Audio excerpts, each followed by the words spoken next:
Hello সবাইকে, আমি রিমিশা। তো এটা মহালয়ার পরের দিন আমি পরে বাড়ি যাওয়ার সময় দেখলাম ঠাকুর আসছে।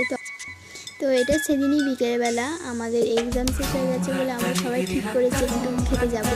তো একটা এসেছি আমরা বং পিৎজায়। তো ওই বং পিৎজার ভেতরটা এত সুন্দর, আমরা যে কত ছবি তুলেছি তার ধারণার বাইরে। ছবি তুলতে তুলতে আমাদের খাবার এসে গেছে। তো চিকেনের কিছু একটা আইটেম আমি অর্ডার দিয়েছিলাম আর দিয়েছিলাম পিৎজা। তো এখানে এনারা সমানভাবে ভাগ করছে, যাতে কেউ বেশিও পায় না কমও পায় না।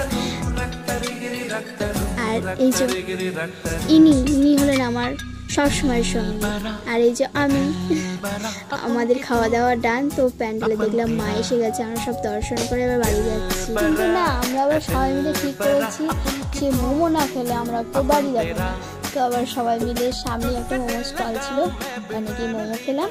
তো এবার সবাই বাড়ি যাবো।